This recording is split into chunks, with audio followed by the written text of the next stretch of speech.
Based क्या questions, what possible questions might be asked in your exam, that I will discuss. एक और factor यहाँ पे, one more factor is there which affect the state of matter and that is your, but in some of the cases you may find कि इस melting की जगह पे एक वर्ड और लिखा होगा and that word will can, whenever we take a ice cold water here, तो उसके सरफेस पे क्या होता है, आउटर सरफेस पे ड्रॉपलेट्स जम जाते हैं। तो वो क्या रहा है में से कौन ज्यादा, सॉरी आइस ज्यादा ठंडा करेगा। देखो इसके पीछे कारण समझो आप। यूजिंग दिस टर्म, अब इस टर्म का यूज करके आप आंसर कैसे लिखोगे, तो ये सुनो।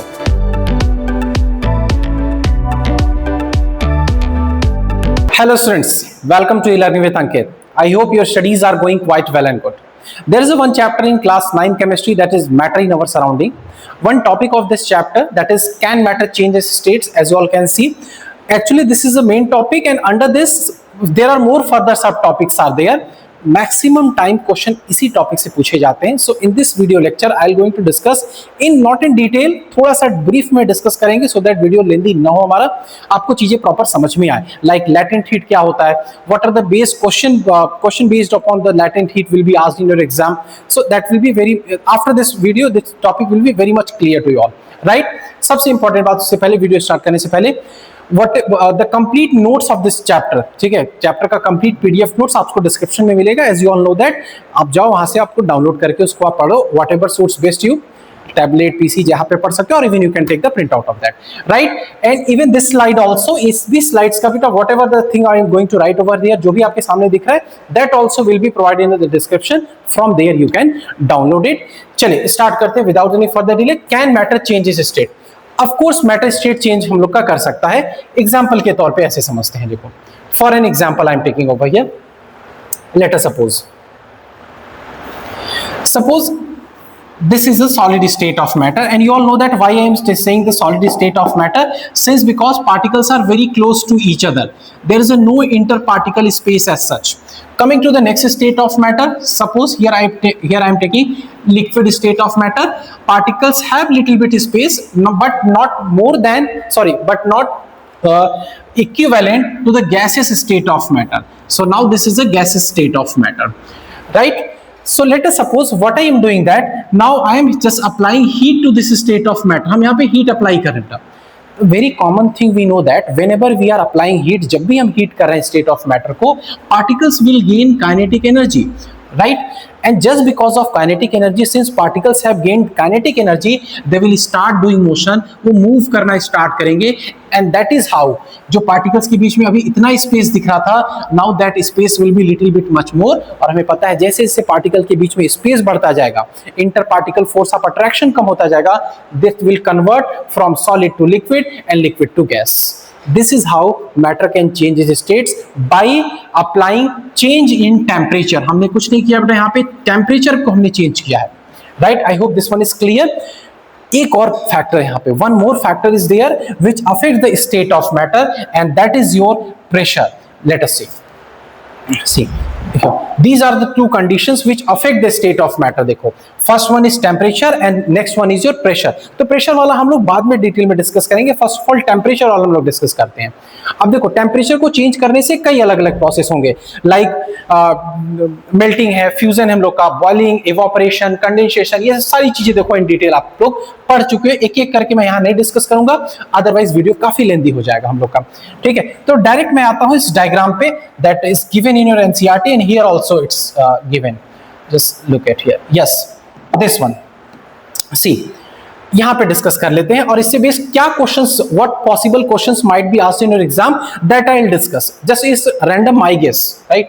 सी बेटा first one, solid to liquid, whenever substance convert from solid to liquid. अब देखो जैसे यू नो, जब भी कुछ ऐसा क्वेश्चन आए अपने माइंड में एक रफ डायग्राम बनाओ कि this is a solid state of matter, particles पास हैं, right, particles are very close to each other. अब हम कर क्या रहे हैं, लेट अस सपोज हम अप्लाइंग द हीट, हम हीट कर रहे हैं इसको, of course particles will move far away, particles थोड़े थोड़े दूर जाएंगे, क्यों, just right now I have told they will gain enough kinetic energy और वो किस स्टेट में कन्वर्ट हो जाएंगे, liquid, process will be called is your melting, right. But in some of the cases you may find कि इस melting की जगह पे एक वर्ड और लिखा होगा and that word will can be fusion, right. तो याद रखना कि फ्यूजन क्या है हम लोग का, और melting when solids convert to liquid, right. Now I have this stylus in my hand, अब मैं कह रहा हूं बेटा कि इसको मैं हीट कर रहा हूं, क्या किसी भी टेम्परेचर पे is this possible that at any of the temperature it will convert into liquid state? नहीं, ठीक है, एक ही टेम्परेचर पे नहीं होगा। कोई हम लोग के पास आयरन की नील है, I have some iron object, उसको हीट कर रहे हैं तो वो किसी भी टेम्परेचर पे नहीं हम लोग का लिक्विड में कन्वर्ट हो जाएगा। इट डज मीन हर एक सॉलिड का एक फिक्स मेल्टिंग पॉइंट टेम्परेचर होगा, at that temperature it will start converting into the liquid state, that temperature will be called as a melting point. इस बात को आप याद रखना। Coming to this liquid to gaseous state, again देखो just try to recall जो previous figure हमने बनाया था कि गैसेस के पार्टिकल्स में और ज्यादा स्पेस है। So now what will happen, again हम हीट करेंगे इसको, again if you will heat the particles will little bit go more far away, gas में आपका कन्वर्ट हो जाएगा। प्रोसेस कहेंगे हम वेपराइजेशन। अब याद रखो जब वेपर में वो कन्वर्ट होना स्टार्ट हो रहा है तो इस प्रोसेस को आप बॉइलिंग भी कहोगे इफ जो टेम्परेचर अगर वो बॉइलिंग पॉइंट टेम्परेचर तक रीच कर गया है तो। For an example in case of water I am taking 100 degree Celsius हो रहा है, that will start converting into the vapour, that process will be called as a boiling. फिर से ध्यान रखना है इस चीज को, वेदर इट्स अ मेल्टिंग और fusion, whether it's a vaporisation और बॉइलिंग प्रोसेस, इन दोनों ही प्रोसेस में one thing is common that we are increasing kinetic energy. याद रखना काइनेटिक एनर्जी बढ़ रहा है मॉलिक्यूल्स का, then only this process are happening और taking place. This might be the MCQ question asked in your exam. This one, gas to liquid, अब देखो gas से लिक्विड की तरफ चल है। सो फॉर एन एग्जांपल देखो, suppose I have this glass, अब whenever we take a ice cold water here तो इसके सरफेस पे क्या होता है, आउटर सरफेस पे ड्रॉपलेट्स जम जाते हैं। तो अब हो क्या रहा है, what ever the gases present around this in room, वो आके इसके सरफेस से स्टिक कर रहे हैं, तो gas is being converted into the liquid state of matter and this process is called as your condensation. अब यहां पे देखो प्रोसेस उल्टा हो रहा है, earlier in these two processes kinetic energy was being increased, but here kinetic energy को अब हम यहां पे कम कर रहे हैं, या काइनेटिक एनर्जी आप यूं कह सकते हो कि कम हो रहा है, and the process is called as your condensation, right. Here then after solid to liquid बेटा, ठीक है, सॉलिड से लिक्विड की तरफ जा रहे हैं हम लोग यहाँ पे। So this process, sorry, liquid to solid then is called as a freezing, इसको कहते हैं simple, like we are placing water in a refrigerator, after some time, after few hours it will convert into the solid, और इस process को हम लोग freezing, इसके लिए भी स्पेसिफिक टेम्परेचर होगा, that is called as a freezing point temperature. Do let me know in the comment section what will be the freezing point temperature of pure water in Fahrenheit, in degree Fahrenheit, sorry. Last one, which I think very very important. What is important? Like sublimation and deposition, ये समझो, because it is a something which is little bit unique from rest of the others, तो इसलिए मुझे ये ज्यादा important लगता है। Sublimation देखो बेटा, whenever solid is directly being converted into the gaseous state, this is called as your sublimation। अब एक बात यहाँ पे भी सेम वही चीज अप्लाई होता है, particles were very close to each other in solid, gases में पार्टिकल्स अचानक से दूर दूर जा रहे हैं, so it does mean again kinetic energy is being increased, kinetic energy यहाँ पे आपका इंक्रीज कर रहा होगा, the process is called as a sublimation. अब टॉकिंग अबाउट कि सर इससे क्वेश्चन कैसे पूछा जाएगा, sure I am going to tell you just right now what type of question will be asked based on this. What are the substance which undergo sublimation? तो 3-4 substance आपको याद होगा, right? That will undergo sublimation. First one is iodine balls that I have shown it to you. Brown colors के, sorry, purple color के vapors आपके वहाँ से निकलते हैं. Ammonium chloride, formula of ammonium chloride I am writing here. NH4Cl, right? Dry ice, ठीक है, जिसको कि solid carbon dioxide भी आप कहते हो, वो हुआ आपका, ठीक है. And one more, camphor, naphthalene balls are these all are substances which undergo sublimation. तो examples याद करना, as such question given in NCERT textbooks as well, तो ऐसे questions probably can be asked. Talking about deposition, just इसी का उल्टा process करते हैं, means when gas directly convert into the solid is called as a deposition. Like now you can ask me the question, sir इसका कोई example दीजिए. Sure, example is there. Here I have written ammonium chloride.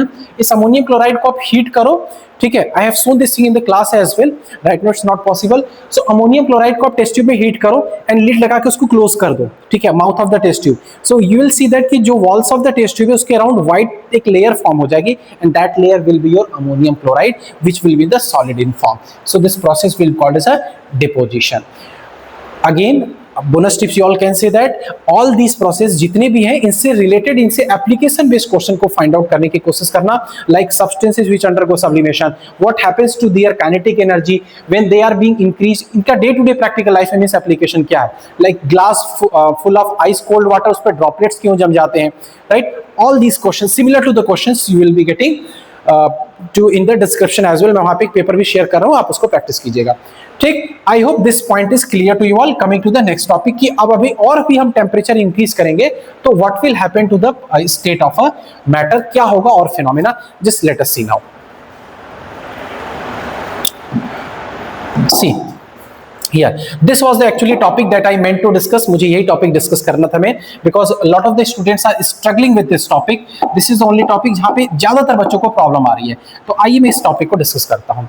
just don't read all the sort of the things what written over there, मैं कोशिश करता हूं पहले समझाने की। What I have taken, हम लोग लैब चल रहे हैं, let us suppose in that lab I have taken a beaker, एक सिंपल बीकर ले लिया हमने एंड क्या लगा दिया, बंसन बर्नर, जहां पे आप देख रहे हो जस्ट बर्नर अप्लाई कर दिया, ठीक है। मींस बर्नर अप्लाई करने का means what we are doing, हम हीट कर रहे हैं बेटा इस वाटर को। व्हाट विल हैपन, जो हमारा रूम टेम्परेचर है 25 से 28-30 डिग्री सेल्सियस के अप्रॉक्स यहाँ पे, depending upon the varied conditions जहां पर रह रहे हो, तो हम हीट अप्लाई कर रहे हैं धीरे धीरे। व्हाट विल हैपन, टेम्परेचर पहले 40 डिग्री जाएगा, then after it will rise to 45, 60, 75 ऐसे, ठीक है, धीरे धीरे टेम्परेचर हम लोग का बढ़ता जाएगा। At the certain point of time when it will reach to 100 degree Celsius, ध्यान से सुनना बात, what I have said that एक समय जब टेम्परेचर आपका 100 डिग्री सेल्सियस यहाँ पे पहुंच जाएगा, that water will start converting into, ये वाटर जो है बेटा आपका ये कन्वर्ट होना स्टार्ट हो जाएगा वेपर में, that will start converting into vapour. Fine, देखो अब ये हम लोग का किस में कन्वर्ट होना स्टार्ट हो गया, that has started converting into the vapour, ये वेपर में कन्वर्ट होना स्टार्ट हो गया। एंड वी नो दैट जब लिक्विड वेपर में कन्वर्ट हो रहा है, process is called as a vaporisation, but we know that कि जो वाटर के लिए बॉइलिंग पॉइंट टेम्परेचर होता है 100 degree Celsius, so we can call it that sir यहाँ पे बॉइलिंग प्रोसेस स्टार्ट हो चुका है। तो now what has happened, boiling process has started, right. अब देखो बॉइलिंग प्रोसेस स्टार्ट हो गया है, now vapours the particles have started converting into the vapour, but यहां से जो हीट है हम हीट तो अभी भी प्रोवाइड कर रहे हैं। अर्लियर जब टेम्परेचर यहाँ पे 25 डिग्री सेल्सियस था बेटा, तब भी पार्टिकल्स का काइनेटिक एनर्जी बढ़ रहा था, 40 तक वो पहुंचा, 60 तक पहुंचा, 70 तक पहुंचा टेम्परेचर, 100 पे भी काइनेटिक एनर्जी बढ़ तो रहा है पार्टिकल्स का, means when they have started boiling process, अभी भी जब हम जो हीट कर रहे हैं, अब टेम्परेचर नाउ, अब जो ये आप थर्मोमीटर यहाँ पे देख रहे हो ना, ठीक है, सॉरी दिस वन, ये जो थर्मोमीटर आप देख रहे हो, in this thermometer you will see that कि अब टेम्परेचर 100 के बियॉन्ड बढ़ ही नहीं रहा है, but still we are providing the heat, हम हीट तो अभी भी यहां से कर रहे हैं, वो हीट जा कहां रहा है, where this heat is going, कि ये जो extra heat, where this extra heat is being supplied, जो हो रहा है ये कहां जा रहा है extra heat, that we need to answer, right. अब ध्यान से सुनना, उसी में इस टॉपिक का आंसर आपको मिल जाएगा, that extra amount of heat that we are still supplying when the boiling process has occurred, boiling process has started, जो एक्स्ट्रा हीट हम दे रहे हैं, वो एक्स्ट्रा हीट बेटा स्टोर हो जा रहा है हिडन फॉर्म में, किसके बीच में, जो मैटर के अंदर आपके जो पार्टिकल्स प्रेजेंट है, that particles is now storing that extra amount of heat, वो एक्स्ट्रा अमाउंट ऑफ हीट अपने पार्टिकल्स खुद स्टोर कर रहे हैं, उसी एक्स्ट्रा अमाउंट ऑफ जो हिडन एनर्जी है, हिडन हीट एनर्जी आप कर रहे हैं, that is called is your latent heat, because latent word का ही मतलब होता है hidden word. Now I hope this one is clear. एक बार शॉर्ट में थोड़ा सा और डिस्कस करते हैं। I have taken a beaker, heat करना स्टार्ट किया उसको, उसमें पानी, I have taken just water, धीरे धीरे टेम्परेचर बढ़ना स्टार्ट हुआ, दस मीन काइनेटिक एनर्जी इंक्रीज धीरे धीरे हो रहा है।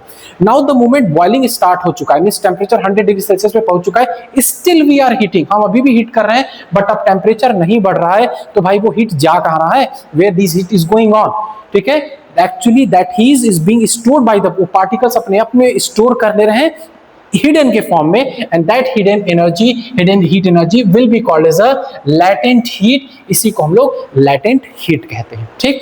अब ये दो टाइप के होते हैं, देखो latent heat, how, here I have taken water, अभी आपने सुना इस चीज कि वाटर है, तो इसके लिए हम लोग वेपराइजेशन टर्म यूज करेंगे, so you will can call it as a latent heat of vaporisation. In case अगर अब यहीं पे मैंने कोई सॉलिड ले लिया suppose, and for solid we know that fusion word we use, कि जब हम सॉलिड को हीट करेंगे तो first of all it convert into the liquid, and conversion of solid into liquid fusion कहते हैं. So you are going to use the term latent heat of fusion. So here we got two terms, हमें दो terms यहाँ पे समझने को मिले. One is your latent heat of fusion and another one is your latent heat of vaporisation. क्या है latent heat? That hidden amount of heat energy that particles अपने अंदर जो स्टोर करके रखे हुए हैं. I hope this one is clear. आओ अब डिटेल इसका डेफिनेशन समझते हैं. ऑल्दो मैं आपको ये डेफिनेशन पीडीएफ के फॉर्म में आपको प्रोवाइड कर रहा हूं डिस्क्रिप्शन में, आप चेक कर सकते हो. Just read it. देखो ध्यान से. The amount of heat energy that is required to change 1 kg of solid. याद रखना, जब एग्जैक्ट डेफिनेशन आपसे पूछा जाए कि लैटेंट हीट ऑफ फ्यूजन बताइए, तब आप ये टर्म लिखना 1 kg ऑफ सॉलिड, डायरेक्टली उसको कन्वर्ट करने के लिए लिक्विड में the amount of heat energy that we required, उसी हीट एनर्जी को हम लोग बोलेंगे latent heat of fusion. Remember, pressure atmospheric pressure पे ही होना चाहिए, उससे कम या ज्यादा नहीं, अदरवाइज टेम्परेचर और इसका इफेक्ट हो जाएगा तो प्रोसेस कंप्लीट नहीं होगा. There may be some variations then. I hope this one is clear to you. इसको कहते हैं बेटा हम लोग लैटेंट हीट ऑफ फ्यूजन. सिर्फ पूछे लैटेंट हीट क्या है तो याद रखना कि that hidden amount of heat energy that particles store अपने अंदर कर रहे हैं उनको बोलेंगे latent heat of fusion. Please write this definition. I hope this one is clear. Now coming to the what important question, इससे देखो क्या पूछा जाता है, आप ये समझो. क्वेश्चन इज बीइंग आस्क्ड कि what causes, sorry, ice causes more cooling than the ice cold water. Means what I am saying that ice causes more cooling than ice cold water. ठीक है, अगर आइस कोल्ड वाटर है और इस we have like ice, तो इस दोनों में से कौन ज्यादा, सॉरी आइस ज्यादा ठंडा करेगा. देखो इसके पीछे कारण समझो आप. First of all I am going to tell you कि एक बेसिक तरीके से, those who don't have a more idea about the chapter उन्हें भी पहले समझ में आ जाए, उसके बाद बुक इस डेफिनेशन पे हम चलेंगे. पहले देखो बेसिक वे में. Suppose this one is your solid ice cube, ठीक है, और ये रहा हम लोग का पानी जो नॉर्मल आइस कोल्ड वाटर है, right. We know that. Suppose this is a portion, this is a area where we have got burned. यहाँ हम जल गए हैं, let's say, and now it's being advised कि आप आइस को रब करो. So the moment we are rubbing the ice over here, जब यहाँ पे आइस रब कर रहे हैं, which is in the solid state of matter. तो जब आइस रब कर रहे हैं, it will absorb the heat energy from your body, वो बॉडी से हीट एनर्जी एब्जॉर्ब करेगा और it will convert into the liquid state of matter, right. वो लिक्विड स्टेट ऑफ मैटर में कन्वर्ट है. याद रखना, एक बार इसने हीट एनर्जी एब्जॉर्ब कर लिया तो मैं इसको H1 से डिनोट कर रहा हूं. फर्स्ट टाइम इसने हीट एनर्जी एब्जॉर्ब किया. Being as a liquid state of matter, still वो आपके स्किन से, दैट इज सेंस ऑर्गन, उससे remain, it will remain intact. Again it will absorb the heat energy from your body, that is here I am writing H2. Now it will convert into the sorry gaseous state of matter. तो now tell me, ये कितनी बार heat energy absorb किया? 2 बार heat energy, और heat निकल गया body से तो बचा क्या? You will feel the cooling sensation, you will get the relief, आपको आराम मिलेगा. But in case of ice cold water, अब जब हम आइस कोल्ड वाटर देखिए यहाँ पे लेते हैं, तो इन that case what will happen, देखो सॉरी आइस कोल्ड वाटर ले रहे हैं हम लोग यहाँ पे, तो which is already in the liquid state. Now when being applied on the skin, it will directly convert into the gaseous state by absorbing H1 amount of heat. तो देखो आप यहाँ से ज्यादा अमाउंट किसने हीट एब्जॉर्ब किया, that is a solid जो कि आपका आइस है. So that is why ice causes more cooling than the boil, sorry ice cold water. ये समझने वाली बात थी. Now how you are going to write this answer, एक लाइन याद रखना, बाकी उसके बाद rest of the things you can make in your own words. Like ice absorbs more amount of latent heat from the body, from the part where we have got burned. That is why it causes more cooling. I repeat my answer, एक बार फिर से सुनना. Ice absorb more amount of latent heat of fusion, ठीक है, from your body, from being converting from solid to liquid to gas. That is why it causes more cooling. While in case of ice cold water, ऐसा नहीं होता है, ये less amount of energy आपसे body से absorb कर रहा है. So it will cause not as that much as cooling being caused by the solid, that is a ice. So I hope this question is clear. याद रखना इसका answer, this is the right answer you need to write. एक question यहाँ पे है, I want to know in the comment section, ये unit क्या लिखोगे? जो latent heat of fusion है, ये हीट है, what will the unit of that? Like हम stylus, length of the stylus centimetre unit लिखोगे, so what will be the unit of this one? I want to know in the comment section कि आप इसको क्या कहोगे. आइए देखते हैं बेटा दूसरा हम लोग latent heat of वेपराइजेशन देखते हैं. Just read it here. देखो, इन लैटेंट हीट ऑफ वेपराइजेशन में चेंज 1 kg ऑफ लिक्विड, ठीक है ना, 1 kg ऑफ लिक्विड हम लोग के पास है, हियर इट्स रिटन 1, कंप्लीटली उसको पूरी तरीके से वेपर में कन्वर्ट करना है हम लोग को, 1 लीटर भी आप बोल सकते हो, यहाँ पे वेपर में पूरी तरीके से कंप्लीट करना है, remember again at atmospheric pressure. So what will happen in that case, जितना भी अमाउंट ऑफ हीट एनर्जी आप प्रोवाइड कर रहे हो, that amount of heat energy will be called is your latent heat of vaporization. इसी को हम लोग बोलते हैं latent heat of vaporization, right, पहले भी अभी डिस्कस किया था, we have discuss. Now coming to the question, देखो एक इस पे एक इंपॉर्टेंट क्वेश्चन आता है, what is the important question will be asked over here कि why steam causes more severe burning. देखो, जो स्टीम होता है वो हमें ज्यादा जला सकता है देन द बॉइलिंग वाटर, ठीक है, steam causes more severe burning than the boiling water. और समझो इस बात को कि ऐसा क्यों है, राइट, व्हाई दिस हैपेंस। अब देखो बेटा, जो स्टीम है वो already gases state of matter में है, ठीक है ना, सो एक्सीडेंटली जब भी जो किसी स्किन पे या लेट से किसी बॉडी पार्ट पे जो ना एक्सीडेंटली वहां पे लग रहा है, स्टीम इज बीइंग अप्लाइड, ठीक है, सो what will happen that steam जो गैसेस स्टेट में है वो एनर्जी आपकी बॉडी में ट्रांसफर करेगा, ठीक है, that will transfer that amount of heat energy, क्योंकि वो स्टीम है ऑलरेडी उसके पास एनर्जी कंज्यूम्ड है, क्योंकि वो हीट करने पे बना होगा, तो वो कुछ latent amount of heat energy उसके अंदर होगा, that amount of heat energy it will impart to your body and this will convert into the liquid state. तो एक बार उसने हीट एनर्जी H1 आपकी बॉडी पर ट्रांसफर कर दिया, जो भी पर्टिकुलर सेक्शन पे जहां पे स्टीम एक्सीडेंटली हो गया, लग गया, ठीक है। Now after that it will convert into the, एक बार और हीट एनर्जी दे देगा बेटा transfer, it will convert to the solid state. 2 times it has imparted heat energy on your body part. Coming to the boiling water, ये already liquid state में है, 1 time it will give you heat energy and directly convert into the solid state, सिर्फ एक बार। तो आप खुद देखो, logical sense ये कहता है हमारा कि this state of matter that is steam, जो है हम लोग का 2 बार हीट एनर्जी इंपार्ट कर रहा है बॉडी को, that's why it causes more severe burning. ये समझने वाली यूजिंग दिस टर्म, अब इस टर्म का यूज करके आप आंसर कैसे लिखोगे, तो ये सुनो, because steam has more amount of latent heat of vaporisation therefore it causes more severe burning than the boiling water, ये लिखोगे। और आंसर चेंज करना चाहोगे तो लिखोगे because steam, since steam have the more amount of latent heat of vaporisation, it imparts और transfers more amount of heat energy to the body part where steam जहां पे भी लग गया है accidentally, so that's why it causes more severe burning. So these, I hope this one is clear. ये 2 question बेटा काफी इंपॉर्टेंट थे, मुझे लगा I should discuss because I have seen number of you have struggling with such type of questions. अब इस पे basic को कई और क्वेश्चंस हो सकते हैं, try to solve these questions in case you are facing any of the problem related to any of these questions, even of the entire chapter.